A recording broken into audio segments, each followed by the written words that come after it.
想在自家工位训练个抓取杯子的机器人，这事儿有多难？过去想做具身智能，摆在桌上的第一道坎儿就是摇操作设备。那种动辄100万人民币的机械臂摇操作系统，基本就是实验室里的特权，普通开发者连门都摸不着。就在大多数人觉得这是顶级实验室才能玩转的领域时，数据采集的路径其实早就被堵死了。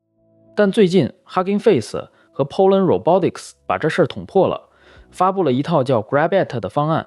这套方案最离谱的地方在于价格，整个手持采集设备的物料成本只有约490欧元，再加上约120欧元的 GrabIt 夹具，总成本连买个像样的手机都不够。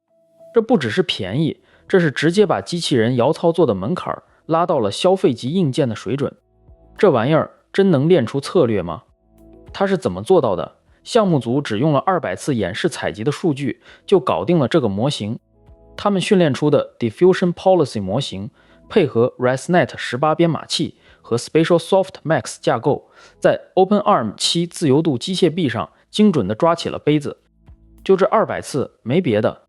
拆解开来看， ResNet 本质上是一套基于树莓派的开源手持数据采集系统。它把采集任务变成了一种机器人眼睛的拍摄过程，不仅是硬件，背后的整套处理流水线也是开源的。这一套逻辑很清楚，就是要把机器人学习从那种封闭的昂贵的闭环里拽出来，变成像上传视频一样简单。这是为整个机器人数据生态量身定做的底座。它的灵感直接来自斯坦福著名的 UMI 系统，理念高度统一，就是降低具身智能的门槛。硬件配置选得很克制，用标准的树莓派相机配合 OAKD 深度相机，省去了昂贵的传感器开销。它没去堆砌那种工业级的昂贵算力或探测器，而是把复杂的手眼协调问题通过算法转换成了普通人都能做的手持拍摄任务，这叫降维打击。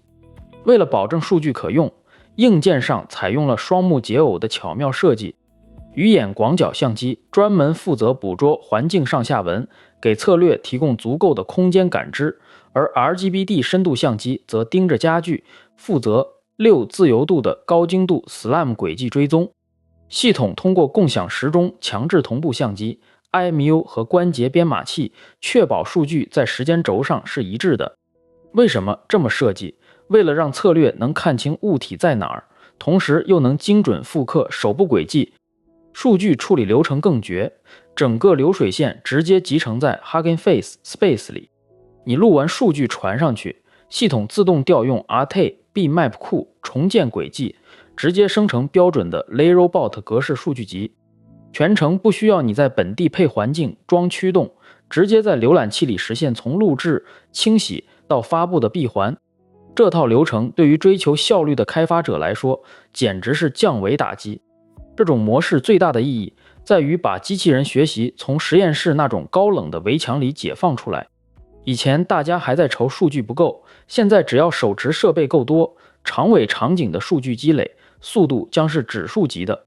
如果每一位爱好者都能贡献200次抓取数据，整个社区的数据池能有多大，不言自明。账就这么简单。而且这还没完，项目已经在规划 Cascade 这个头戴式 PUV 设备了。未来不仅是手持，连第一视角的自我中心捕捉都能做到。这意味着录制过程将和人类操作习惯彻底对齐，真正实现所见即所得的数据采集，动作捕捉越来越自然了。这玩意儿精度比得上实验室摇操作吗？当然有代价。非专业用户采集的数据会有噪声，光照太暗或纹理太少的地方 SLAM 轨迹容易跑偏。此外，虽然数据集格式是通用的，但你最终在机械臂上执行时，由于硬件几何特性的差异，必须配套使用 GrabIt 夹具。这在工程上是硬限制，绕不开。但站在 Layrobot 的视角看，这套方案解决了最关键的问题：标准化。当所有人的数据都以 Layrobot 格式汇聚在 Hugging Face Hub 时，跨平台、跨机型的协作共享就成了可能。这种去中心化的众筹范式正在加速具身智能模型的泛化，这是单一实验室模式完全无法比拟的生态红利。这对行业来说是根本性的范式转移。总结一下， Greybet 正式开启了机器人学习、数据众筹的时代。